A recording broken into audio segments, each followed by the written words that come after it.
My name is Bella, and I'm 28. This looks like school cafeteria leftovers, my sister-in-law spat, making a disgusted face at my dinner table. Do you people actually eat this garbage every day? Everyone stopped eating.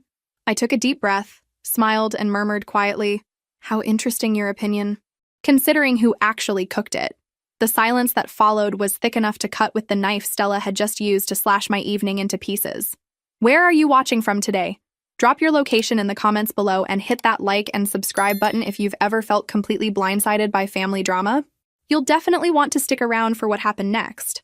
Let me backtrack to how I ended up hosting the dinner party from hell, because trust me, this story gets way more twisted than you'd expect. See, Stella wasn't always my sister-in-law. She used to be my college roommate, back when I thought sharing Pop-Tarts and staying up until 3 a.m. studying for finals was the definition of loyalty. We lived in the tiniest dorm room known to mankind, where you literally couldn't open both closets at the same time without creating a furniture traffic jam. Stella came from money, but not the kind she wanted people to know about. Her parents had this weird situation where they were wealthy enough to afford her tuition, but apparently too cheap to pay for her travel expenses. At least that's what she told me every single holiday break when she'd give me those puppy dog eyes and mention how expensive it would be to fly home to Connecticut. You know that moment when you realize you've been training your own replacement? Yeah, well, I'm getting ahead of myself. My parents are being ridiculous about airfare again, she'd say, flopping dramatically onto her narrow dorm bed. I guess I'll just stay here and eat cafeteria food for Thanksgiving. Like an idiot, I fell for it every time. Come home with me, I'd offer, already mentally calculating how to explain to my mom that we'd need an extra place setting. My parents won't mind. And they didn't mind.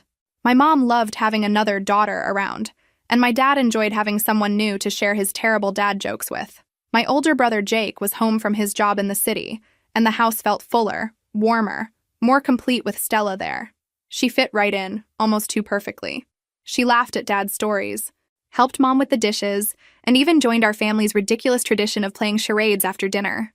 Looking back, I should have noticed how carefully she observed everything, how she took mental notes about our family dynamics, our inside jokes, our weaknesses. But I was young and naive, and I thought friendship meant opening your home to someone who needed it. Funny how some people mistake hospitality for an internship program. The first few holiday visits were genuinely fun. Stella seemed grateful, always bringing small gifts from my parents and helping out around the house. She'd tell stories about her fancy prep school in a way that made it sound horrible rather than privileged, and my parents ate it up. Poor girl, my mom would whisper to me in the kitchen. She seems so lonely. By our junior year, Stella was practically part of the furniture in our house. She knew which cabinet held the good china, which drawer contained the takeout menus, and exactly how my dad liked his coffee in the morning. She remembered birthdays, asked about my mom's book club, and even sent my grandmother a Christmas card. "She's like the sister you never had," my mom would say. And I'd smile and agree because I thought it was true. I couldn't have known that Stella was methodically learning everything about my life so she could eventually take it over. The warning signs were there, scattered like breadcrumbs through our college years, but I was too busy being a good friend to see them. That's the thing about predators. They don't announce themselves with fanfare and dramatic music. They slip in quietly, wearing the mask of gratitude and friendship, until they've studied you well enough to know exactly where to strike. Junior year was when things started getting weird, though I didn't recognize it at the time. Stella began paying extra attention to her appearance whenever we were heading home for breaks. She'd spend hours getting ready, trying on different outfits and asking me which one made her look more approachable or family-friendly. "Do I look like girlfriend material?" she asked one Friday afternoon, modeling a sundress I'd never seen before in our cramped dorm room mirror. "Girlfriend material for who?" I laughed, barely looking up from my economics textbook. "Are you planning to hit on someone's cousin at my family barbecue?" She didn't answer directly, just smiled this secretive little smile that should have set off alarm bells. Instead, I went back to studying while she continued her fashion show, completely oblivious to the fact that she was essentially costume shopping for her next role, my brother's girlfriend. Nothing says grateful houseguest quite like conducting a 4-year case study on your host family. Jake was 26 then, working some high-stress job in marketing that required him to wear ties and drink too much coffee. He'd always been the responsible one, the one who called home every Sunday and remembered to send flowers on Mother's Day. When he was home, he was usually either helping Dad fix something around the house or collapsed on the couch, too exhausted to do much besides watch television. He barely noticed my college friends during previous visits. We'd all just been Bella's roommate, or some girl from school to him. Background noise in his brief moments of downtime. But that summer, something shifted. Maybe it was the way Stella lingered in the kitchen while he grabbed his morning coffee. Maybe it was how she suddenly developed an interest in his favorite baseball team, asking detailed questions about player statistics during dinner.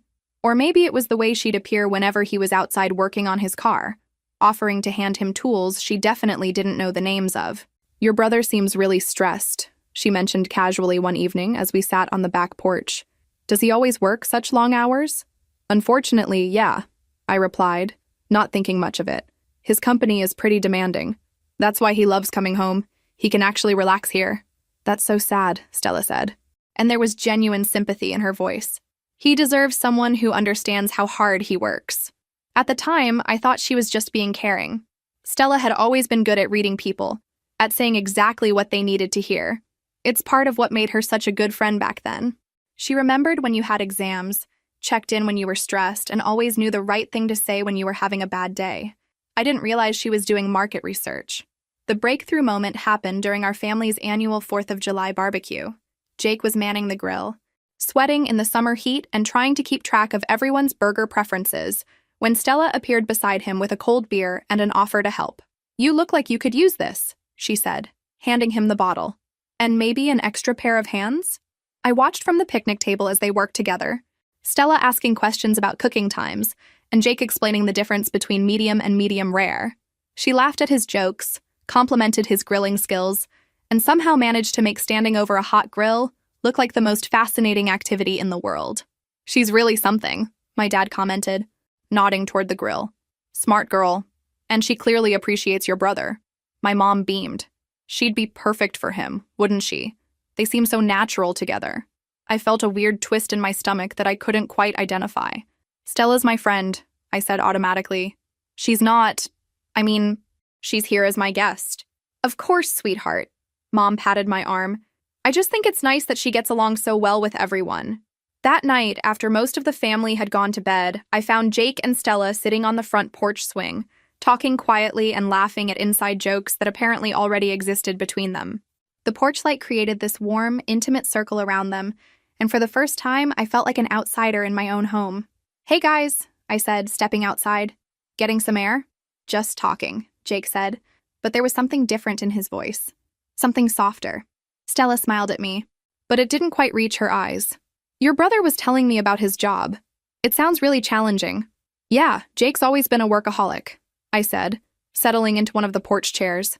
"Even in high school, he was the guy with the 5-year plan and the color-coded calendar." "There's nothing wrong with being ambitious," Stella said, and I caught the slight defensive edge in her tone.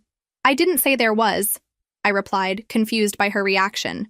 The conversation felt stilted after that, like I'd interrupted something important. Eventually, I excused myself and went inside, leaving them to their quiet conversation and the growing connection I was too naive to see as a threat. I should have charged tuition for all those family dynamic lessons. The morning after the barbecue, I woke up to find Stella already dressed and putting on makeup at 7 a.m., which was basically unheard of for someone who usually considered noon an early wake-up time. "Hot date with my accounting textbook?" I mumbled, still half asleep and definitely not prepared for the conversation we were about to have. "Actually," she said, not turning away from our tiny mirror, "Jake offered to show me around town before we drive back to school tomorrow." I sat up in bed, suddenly wide awake. "He did?" He said there are some historical sites I might find interesting." She applied lipstick with the precision of someone preparing for battle. "He's picking me up in an hour." "Since when are you interested in local history?" I asked, because in 3 years of friendship, Stella had never expressed even mild curiosity about anything that didn't directly relate to her business classes or her social life. "Since I realized I don't know much about where you grew up," she said smoothly. "It's important to understand the places that shape the people you care about." Stella had this amazing talent for turning gratitude into market research. "That's thoughtful," I said, for lack of anything better. She turned to face me then, and her expression was softer, more vulnerable than I'd seen in a while. "Bella, can I ask you something?" "Sure. Would it be weird if Jake and hypothetically speaking, if we kept in touch after this weekend?" My stomach dropped. Not because the idea of my friend and my brother together was inherently terrible, but because of how calculated the whole thing felt. The way she'd positioned herself at the barbecue, the sudden interest in his life, the carefully chosen outfits. It all felt orchestrated. I don't know, I said honestly. I guess it depends on what you mean by keeping in touch. Just friends, she said quickly. He mentioned he doesn't know many people in the city, and I thought maybe we could grab coffee sometime. You know, help him network. That should have been my first clue that Stella was lying. She'd never shown interest in helping anyone network before, and she definitely wasn't the type to maintain platonic friendships with men she found attractive. But I was still thinking like a friend instead of like someone who needed to protect herself. If that's what you both want, I said, trying to sound supportive, just be careful, okay? Jake's been through some rough relationships and he's really focused on his career right now. Of course, Stella said, and her smile was so warm and genuine that I almost believed she had his best interests at heart. I'd never want to complicate things for him. Famous last words. Jake picked her up exactly when he said he would, and they were gone for most of the day. When they returned that evening, both of them were laughing about some inside joke from their historical tour, and I noticed they'd somehow acquired matching coffee cups from what was apparently the world's most fascinating local museum gift shop. How was the sightseeing? I asked over dinner. Educational, Jake said, but he was looking at Stella when he said it. Your brother knows so much about local architecture, Stella added. I had no idea I was living with someone from such an interesting family. My parents ate it up, of course. Dad launched into stories about the town's founding families, while Mom began planning all the other local attractions Stella simply had to see on her next visit. Next visit? I asked, because this was news to me. Well, I was thinking, Stella said, glancing at Jake before continuing. Maybe I could come back for Labor Day weekend, if that's okay with everyone? Of course, Mom exclaimed. You're always welcome here, sweetheart. And just like that, Stella went from being my college roommate who needed a place to spend holidays to being a regular fixture in my family's plans. What I didn't know was that she and Jake had already exchanged numbers and made plans to meet up back at school. What I really didn't know was that this was all part of a carefully executed strategy to insert herself permanently into my life, starting with the person who mattered most to me. Have you ever experienced someone slowly taking over your life? Let me know in the comments because this was just the beginning. The drive back to campus was quiet, with Stella staring out the window and smiling this secretive little smile that should have terrified me. When I asked what she was thinking about, she just said, "How lucky I am to have such a wonderful friend and such a welcoming family." I thought she was being grateful. She was actually planning her takeover. Labor Day weekend came faster than I expected, and Stella was practically vibrating with excitement as we drove home from campus. She'd packed 3 different outfits for a 2-day visit and spent 40 minutes that morning perfecting what she claimed was her natural, no makeup look. You seem nervous, I observed as she checked her reflection in the passenger side mirror for the 10th time. Not nervous, just excited, she said. I've been looking forward to this all month. What she didn't mention was that she'd been texting with Jake almost daily since our last visit. I only found out about their constant communication by accident, when her phone lit up with a message from him while she was in the shower, and I was trying to find her economics notes. Can't wait to see you this weekend. Hope Bella doesn't mind sharing your attention? The winky face made my stomach turn, though I couldn't articulate why. Maybe it was the implication that I was somehow in competition with my own brother for my friend's time. Maybe it was the casual way he assumed I'd be okay with being sidelined in my own family home. Or maybe it was the growing realization that both of them had been planning this reunion without including me in the conversation. When we arrived at my parents' house, Jake was already there, supposedly having arrived early to help Dad with some yard work. But when we pulled into the driveway, I noticed he was wearing his good jeans and the cologne that usually only came out for special occasions. "Stella," he called out, practically jogging over to our car before I'd even turned off the engine. "How was the drive?" "Perfect," she said, accepting his help with her luggage even though she'd packed light enough to carry everything herself. "Thanks for offering to help." I grabbed my own bag from the back seat, watching them smile at each other like they were sharing some private joke. This was different from their interaction at the barbecue. This felt intentional. "Hey, Jake," I said, reminding them that I was actually present. "Oh, hey, Bella," he said, giving me a distracted hug. "Good to see you too." Dinner that night was a masterclass in strategic positioning. Somehow, Stella ended up sitting next to Jake instead of across from him like usual, and somehow every conversation topic managed to circle back to things they'd discussed in their text conversations that I knew nothing about. "Remember when we were talking about that documentary?" she'd say to Jake. "Oh, the one about urban planning?" "Yeah, that was fascinating," he'd reply, launching into a discussion about city development that nobody else at the table had any context for. I felt like I was watching a tennis match where everyone else knew the score except me. I spent years wondering why I felt like a stranger at my own family gatherings. Turns out I was watching an audition I didn't know was happening. After dinner, while I helped Mom with the dishes, I could hear Jake and Stella laughing about something on the back porch. Their voices carried through the kitchen window, intimate and private in a way that made me feel like an intruder in my own home. They seem to be getting along well, Mom commented, rinsing soap suds off a dinner plate. Yeah, really well, I agreed, trying to keep the weird jealousy out of my voice. Is something bothering you, sweetheart? I paused, dish towel in hand, trying to figure out how to explain the uneasy feeling growing in my chest. I guess I just didn't expect them to become such good friends so quickly. Oh, honey, Mom said, giving me one of her knowing looks. I don't think friends is exactly what's developing between them. My stomach dropped. What do you mean? I mean, your brother hasn't looked this interested in someone since his college girlfriend. And Stella practically lights up whenever he's in the room. She handed me another plate to dry. I think we might be looking at a romance. But she's my roommate, I said, as if that somehow made the situation impossible. So? You introduced them, technically. You should feel proud of yourself for bringing two wonderful people together. Proud. That's what I should have felt. Instead, I felt like someone had rearranged all the furniture in my life when I wasn't looking, and now I couldn't find my way around my own house. That night, I lay in my childhood bedroom listening to the murmur of voices from the porch below my window. Jake and Stella were still out there, talking quietly in the darkness, and I had the sinking realization that something fundamental had changed. Stella wasn't just my college roommate anymore. She was becoming part of my family in a way that had nothing to do with me, and everything to do with my brother. The worst part? I could already sense that this new version of Stella, the one who was falling for Jake, was going to be different from the friend I'd known for 3 years. There was something sharper about her now, something competitive that hadn't existed before. Something that made me feel like I was suddenly standing on the outside of my own life, watching someone else take my place at the center of it. Senior year changed everything, though it took me months to fully understand what was happening. Stella and Jake made their relationship official in October, which meant she now had a legitimate reason to be part of every family gathering, every holiday celebration, and every major milestone in my family's life. At first, I tried to be happy for them. They seemed genuinely smitten with each other, and Jake was more relaxed than I'd seen him in years. Stella was different, though. Not bad different, just more focused, more driven, like she'd found a goal worth pursuing and was attacking it with the same intensity she brought to her business classes. The changes started small.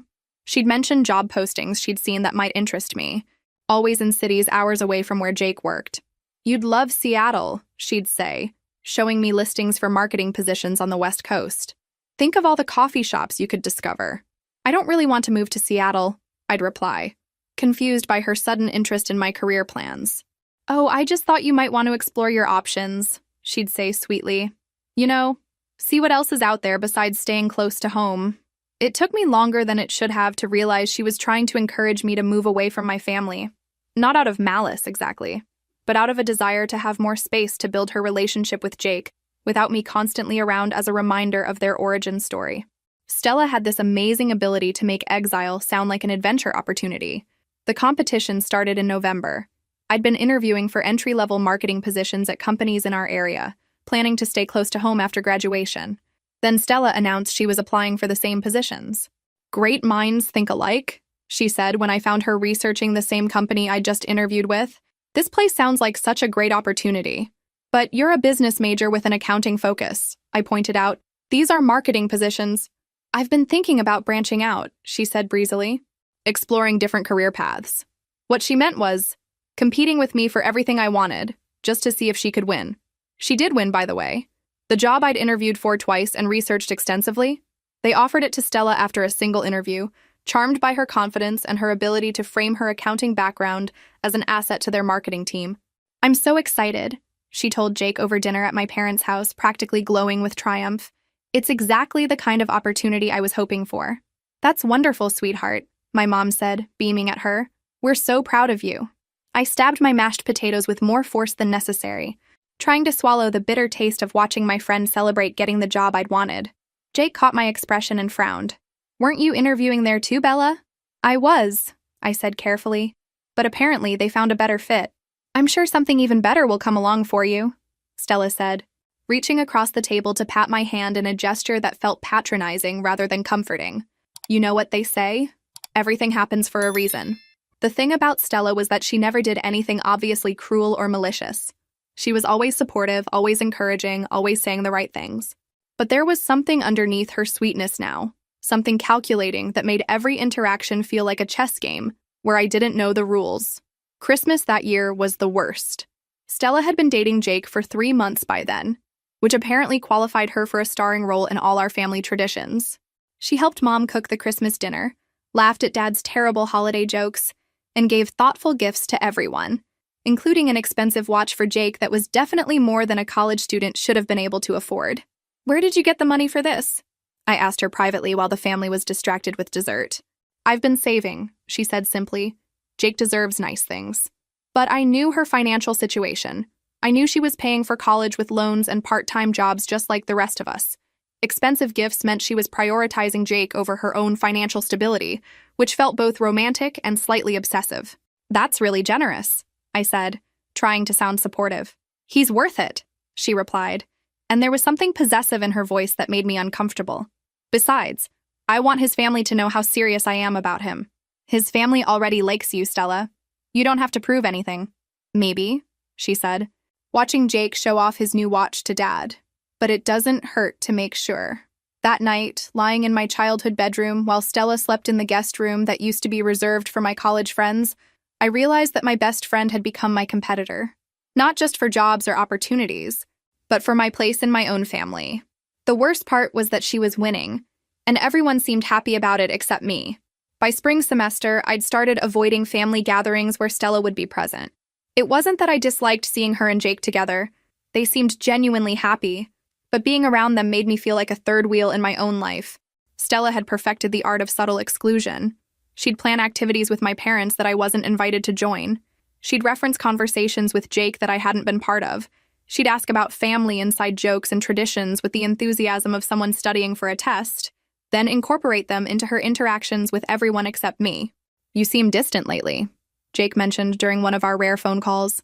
Is everything okay? Just busy with job hunting and final exams, I lied, not wanting to explain that his girlfriend was slowly erasing me from our family dynamic. Stella mentioned you've been kind of quiet during her visits home. Are you sure there's nothing going on? Of course she'd mentioned it. Stella had this way of bringing up my supposed moodiness or antisocial behavior whenever she wanted to position herself as the more positive, engaged family member. It was subtle but effective, making me look like the problem while she appeared concerned and caring. I'm fine, Jake, just focused on getting through senior year. Well, if you need to talk or anything, you know I'm here. And Stella cares about you too. She's worried you're pulling away from everyone. The irony was suffocating. Stella was worried about me pulling away from the family dynamic she was actively restructuring to center around herself. After graduation, I took a job in a city 2 hours away from home. Not because I particularly wanted to leave, but because it was the best opportunity available after Stella had systematically competed for every local position I'd expressed interest in. She and Jake got engaged 6 months later, and suddenly my brother's girlfriend became my brother's fiancée, which meant her place in our family was permanent. Nothing says family forever like someone who studied your weaknesses for homework. The engagement party was held at my parents' house, naturally. I came home for the weekend to find the backyard decorated with lights and flowers, the good china set out on rented tables, and Stella holding court in the center of it all, wearing a dress that probably cost more than my monthly rent. "Bella!" she exclaimed when she saw me, rushing over to give me a hug that felt performative rather than genuine. "I'm so glad you could make it. It means everything to have my oldest friend here to celebrate with us." "Wouldn't miss it," I said, trying to match her enthusiasm. "You know," she said, lowering her voice conspiratorially, "I was just telling your mother how much I appreciate everything your family has done for me over the years. How you all took me in and made me feel like I belonged. It's like I was meant to be part of this family." There it was. The casual rewriting of history that made my invitation to bring her home for holidays into some kind of destiny, as if our friendship had been nothing more than a delivery mechanism to get her to Jake. "Mom loves you," I said, because it was true and because I didn't know what else to say. "I love her too. All of you. It's amazing how natural this feels, being officially part of the family now." I spent the party watching Stella work the room like a politician, chatting with relatives she'd met once, remembering details about distant cousins' lives that she'd somehow cataloged, and accepting congratulations on her engagement with the grace of someone who'd always known this was her destiny. Jake looked happy. That was the worst part. He genuinely seemed thrilled to be marrying her, completely oblivious to the calculated nature of their entire relationship.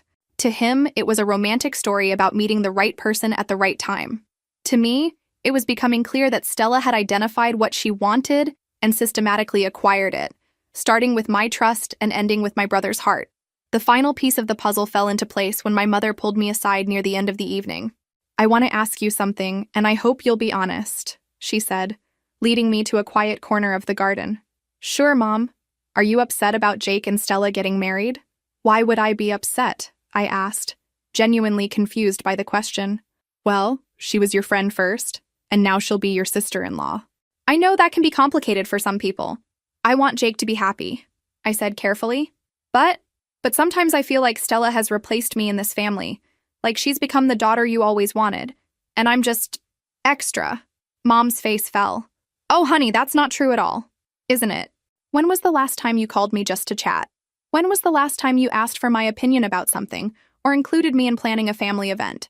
Stella's been here for 1 weekend a month for 2 years, and somehow she knows more about what's going on in this family than I do." "Stella is just very engaged," Mom said defensively. "She asks questions and shows interest." "So do I, Mom. I've been showing interest for 24 years. The conversation ended awkwardly, with both of us feeling misunderstood and defensive, but it crystallized something important for me.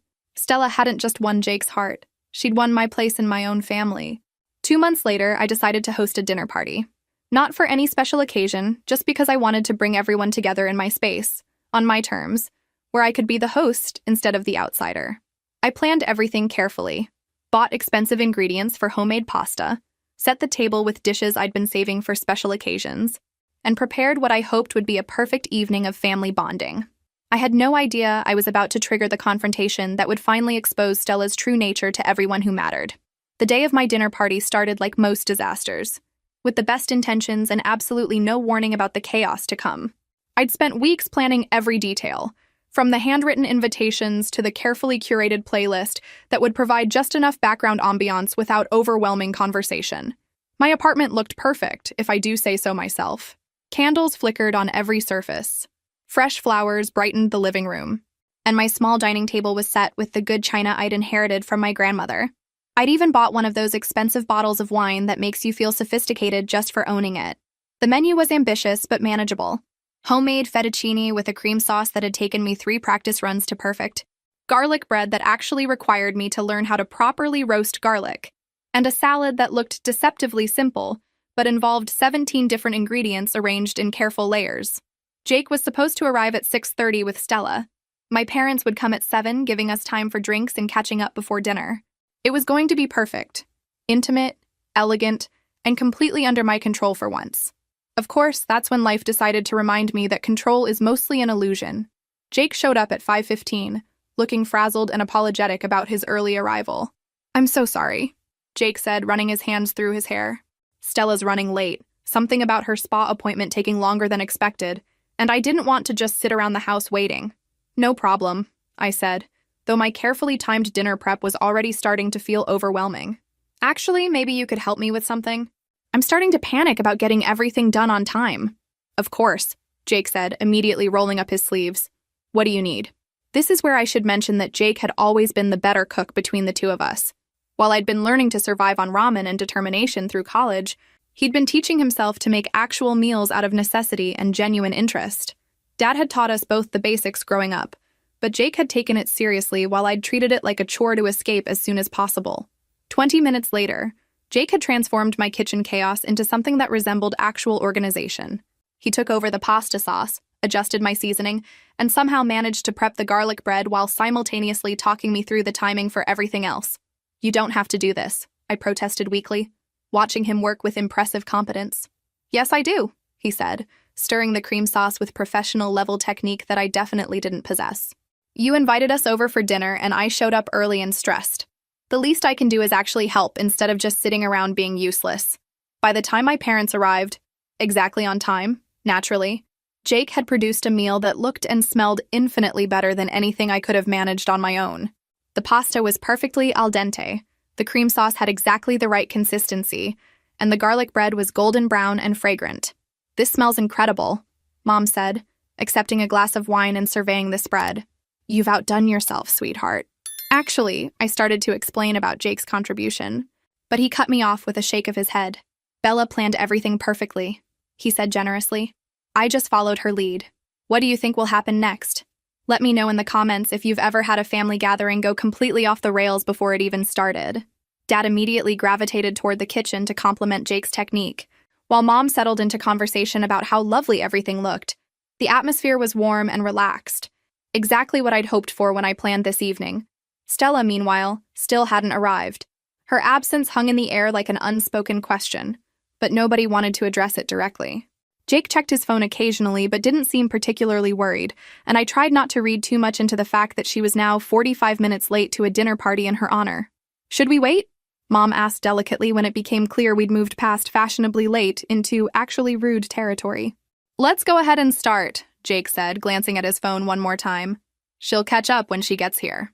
We were just settling around my dining table when the front door opened and Stella finally made her entrance, looking perfectly put together and offering vague apologies about traffic and losing track of time at the salon. "Sorry." "Everyone," she called out breezily, hanging up her coat and joining us at the table without any real sense of urgency or embarrassment about keeping everyone waiting. "I hope you didn't start without me." "We were just sitting down," Jake said mildly, though I caught the slight tension in his voice that suggested this wasn't the first time Stella's concept of punctuality had caused issues. She settled into her seat, accepted a glass of wine, and began surveying the food with the critical eye of someone evaluating a restaurant meal, rather than a home-cooked dinner prepared by family. And that's when the evening took its spectacular turn toward disaster. The first few minutes of dinner were exactly what family gatherings should be: easy conversation, shared laughter, and food that brought people together around a common table. Dad told stories about his recent golf game. Mom updated us on neighborhood gossip, and Jake shared funny anecdotes about his latest work projects. I felt myself relaxing into the evening, proud of how everything had come together and grateful for Jake's help in making it actually edible. The pasta was better than any restaurant version I'd tried. The wine was perfectly paired, and even the salad somehow looked like something from a food magazine. Stella participated in the conversation, but there was something off about her contributions. She seemed irritated by something, making subtle comments about having a stressful day, and looking around my apartment like she was cataloging everything for future reference, rather than enjoying the moment. "The sauce has an interesting flavor," she said during a lull in conversation, poking at her pasta with her fork in a way that suggested investigation rather than appreciation. "Jake added some white wine to deglaze the pan," I explained. "It gives it more depth." Stella said noncommittally, taking another small bite. "I suppose that's one approach." There was something dismissive in her tone that made me glance at Jake, who was focused on his own meal and didn't seem to notice his wife's lukewarm response to his cooking. "How's work going, Stella?" Mom asked politely, clearly trying to include her in the conversation that was flowing easily among the rest of us. "Bella mentioned you got promoted last month." "It's fine," Stella replied, still examining her food like she was looking for something to criticize. "Busy. Lots of responsibility. Some people don't appreciate how demanding my position actually is." "I'm sure they appreciate having someone so capable," Dad said diplomatically, because he was fundamentally incapable of not trying to make people feel better. "You'd think so," Stella said, and there was an edge to her voice that made everyone at the table slightly uncomfortable. But apparently, some people think anyone can do what I do. I had no idea what she was talking about, and from the confused expressions around the table, neither did anyone else. But the atmosphere had shifted from warm and familial to vaguely tense, like we were all waiting for the other shoe to drop. This felt like someone who'd spent too much energy maintaining a perfect facade and was finally starting to crack around the edges. "Well," Dad said carefully, "we're certainly proud of everything you've accomplished." "Are you?" Stella asked, and now her voice had taken on a sharper quality that made Jake look up from his plate with concern. "Because sometimes I feel like people take my achievements for granted, like they assume everything just comes easily to me." "Stella," Jake said quietly, clearly recognizing danger signs that the rest of us were still trying to interpret. Maybe we should what?" she interrupted, her voice getting louder. "Pretend everything's perfect? Pretend that some people don't have to work twice as hard to prove themselves while others get handed opportunities on silver platters?" The silence that followed was suffocating. Mom and Dad were staring at their plates. Jake looked like he wanted to disappear, and I felt like I was watching someone having a breakdown in slow motion. "I'm not sure I understand what you're upset about," I said carefully, though I was starting to suspect this had very little to do with work stress and everything to do with whatever had been building up in Stella's head for months. She set down her fork and looked directly at me with an expression I'd never seen before, something cold and calculating that made me feel like I was seeing her real face for the first time. "Don't you?" she said, and her smile was sharp around the edges. "Really? You have no idea why I might be frustrated?" And that's when the mask finally came off completely. "I mean," Stella continued, her voice taking on that dangerously sweet tone that usually preceded something awful, "some people are just naturally good at getting other people to solve their problems for them." The comment hung in the air like smoke from a fire nobody wanted to acknowledge. Mom and Dad exchanged glances across the table, and I felt my stomach tighten with the familiar sensation of walking into a conversation that was about more than what was actually being said. "What are you talking about?" I asked, though I had a sinking feeling I didn't really want to know. Stella gestured around the table with mock appreciation. "This lovely dinner party, for example, so perfectly orchestrated, so beautifully presented, must have taken hours of careful planning." "It did," I said slowly, not sure where this was heading, but certain I wasn't going to like the destination. "And yet, somehow, you couldn't actually manage to cook any of it yourself." Her smile was razor sharp now. "Lucky for you, Jake was here to save the day. Again. You know that moment when someone finally shows you exactly who they really are? This was mine." "Stella," Mom said quietly, clearly uncomfortable with the direction the conversation was taking. "What?" "It's true," Stella said, her voice getting stronger as she gained momentum. "Some people spend their whole lives taking care of everyone else's problems, and some people create the problems that need solving. Some people work for what they have, and some people just expect others to handle the difficult parts." I stared at her, trying to process what was happening. This wasn't the Stella who'd lived in my dorm room for 3 years, or the one who'd charmed my family into thinking she was the perfect girlfriend for Jake. This was someone else entirely. Someone who'd apparently been hiding behind a carefully constructed facade for longer than I'd realized. "Are you talking about me?" I asked, though the answer was obvious from the way she was looking at me. "I'm talking about patterns," she said smoothly. "Like how you invited us all over for dinner but somehow couldn't manage to actually cook it yourself. Like how you always seem to need rescuing whenever things get difficult. Like how some people have spent their entire lives being taken care of by others, and then act like they've accomplished something independently." The words hit me like physical blows. Everything she was saying was carefully crafted to sound reasonable while being utterly devastating.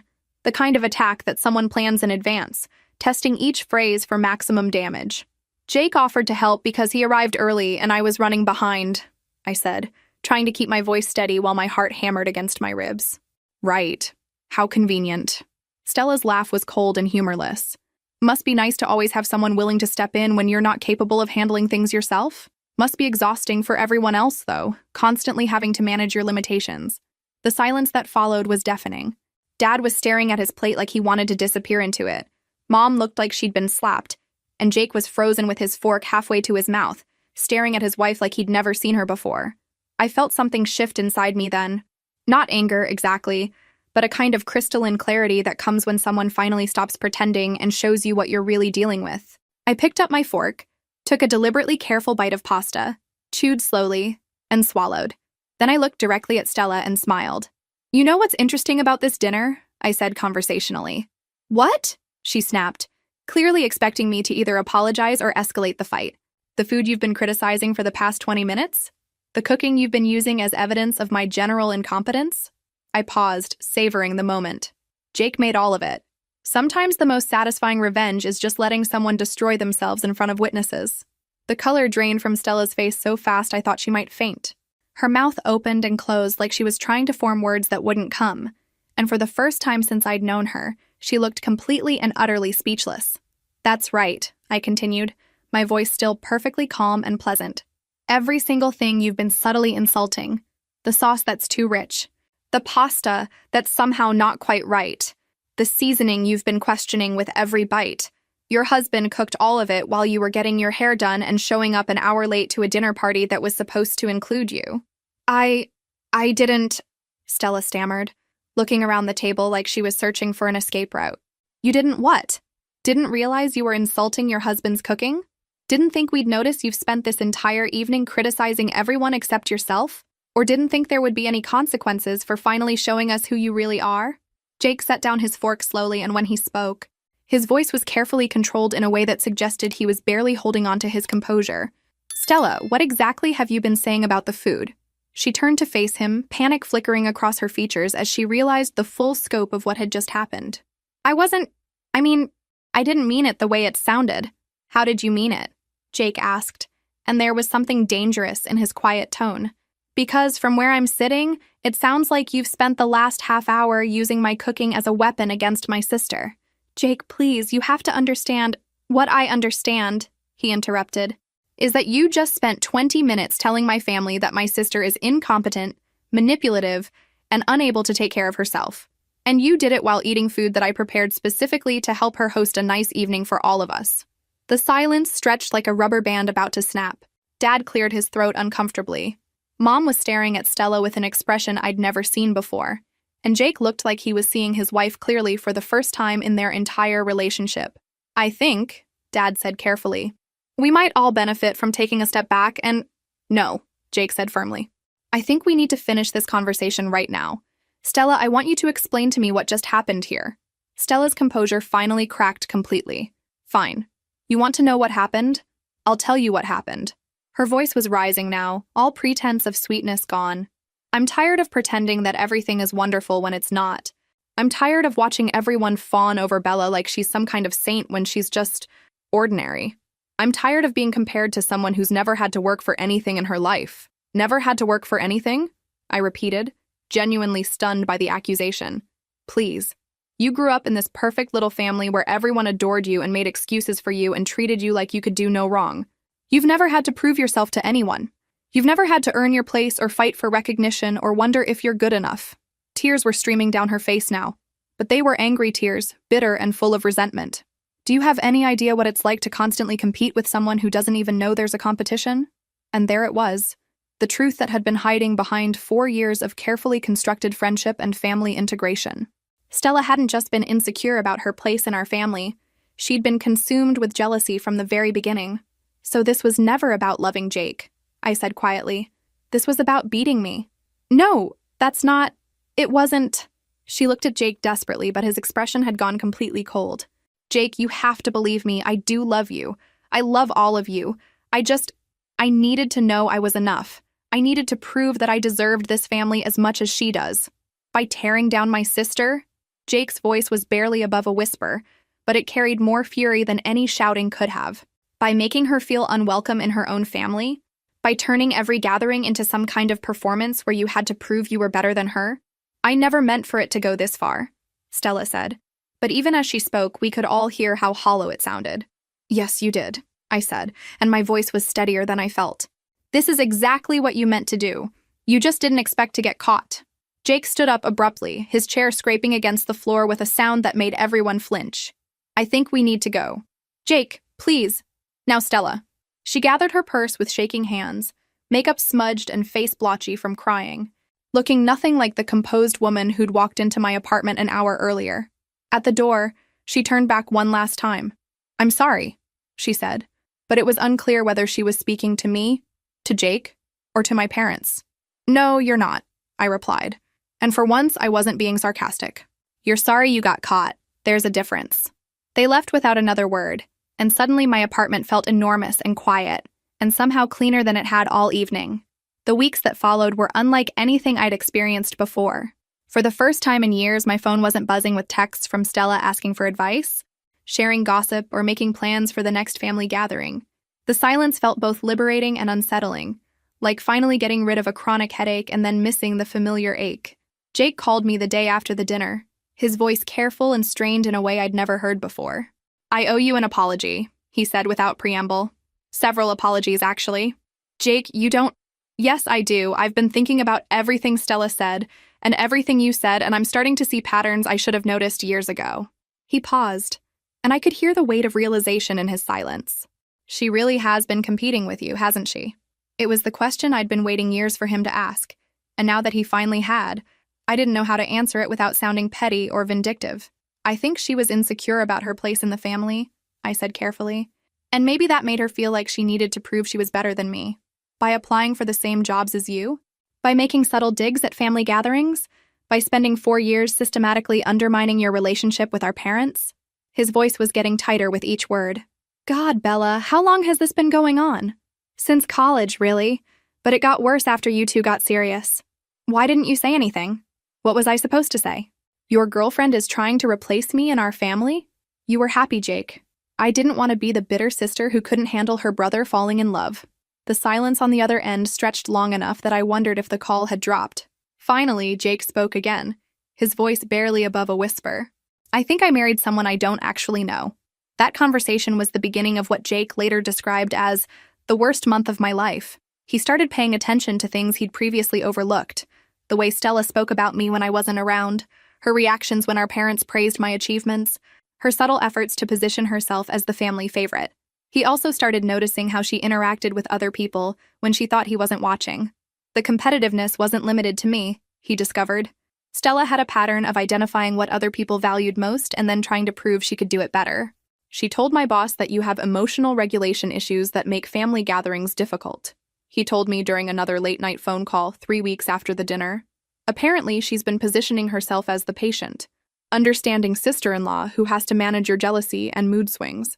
I felt physically sick, not just because of what Stella had said, but because of how calculated it was.